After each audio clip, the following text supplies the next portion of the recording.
শুধুমাত্র পছন্দের কিছু জেলা বাদ দিয়ে বাকি জেলাগুলোকে ইচ্ছাকৃতভাবে বঞ্চিত করা হয়েছে। এই ঐতিহ্যবাহী টাঙ্গাইল তাদের স্বকীয়তায় বাংলাদেশের জনগণের কাছে এবং বহির্বিশ্বে যতটা গুরুত্বপূর্ণ জায়গায় থাকতে পারত, কিছু ব্যক্তি স্বার্থের মানুষ তাদের ব্যক্তিগত এবং দলীয় স্বার্থকে প্রাধান্য দিয়ে এত বড় একটা ঐতিহ্যবাহী জেলার স্বার্থকে প্রতিনিয়ত বিসর্জন দিয়ে এসেছে। শুধু বাংলাদেশ নয়, দেশের বাইরেও এই টাঙ্গাইলের ঐতিহ্যবাহী তাঁত শিল্পের কথা কার না জানা, কিন্তু শুধুমাত্র প্রয়োজনীয় পৃষ্ঠপোষকতার অভাবে টাঙ্গাইলের এই তাঁত শিল্পকে ধীরে ধীরে ধ্বংসের দিকে নিয়ে যাওয়া হয়েছে।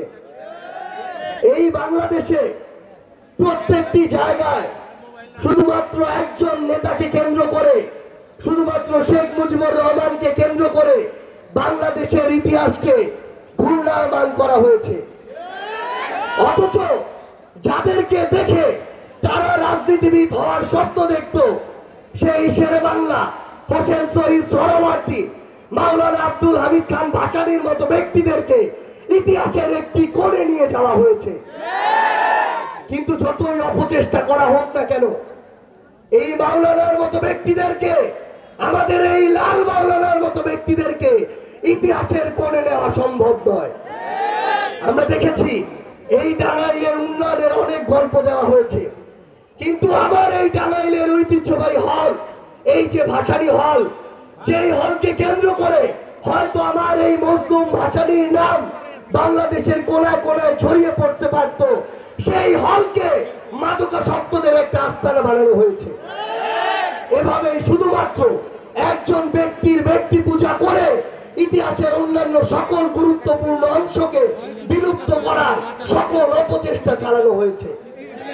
এই টাঙ্গাইলের একপাশে যমুনা, আমরা দেখেছি বিগত বছরগুলোতে বাংলাদেশের নির্দিষ্ট কিছু জেলা এবং অঞ্চলে হাজার হাজার কোটি টাকার বরাদ্দ দিয়েছে, কিন্তু এই যমুনা পাড়ের টাঙ্গাইলের মানুষের জন্য হাজার কোটি টাকার কোনো বরাদ্দ আসেনি।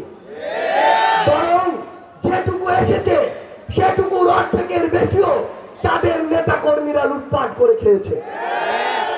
আমরা আগামীর বাংলাদেশে স্পষ্ট করে একটা জিনিস বলতে চাই, আমরা প্রশাসনকে, আইন শৃঙ্খলা রক্ষাকারী বাহিনীকে একটা জিনিস স্পষ্ট করে বলতে চাই, আমরা 24 পরবর্তী বাংলাদেশে এই বাংলাদেশের প্রশাসনকে, পুলিশকে, অন্যান্য বাহিনীকে বাংলাদেশের জন্য দেখতে চাই, বাংলাদেশের মানুষের জন্য দেখতে চাই।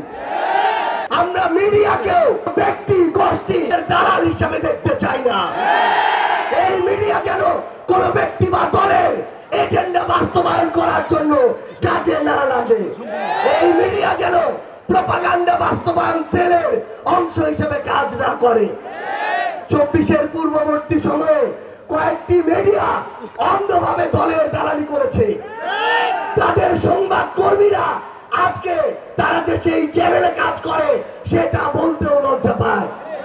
আমরা চাই না 24 পরবর্তী বাংলাদেশে কোন মিডিয়ার আর এই করুণ দশা হোক।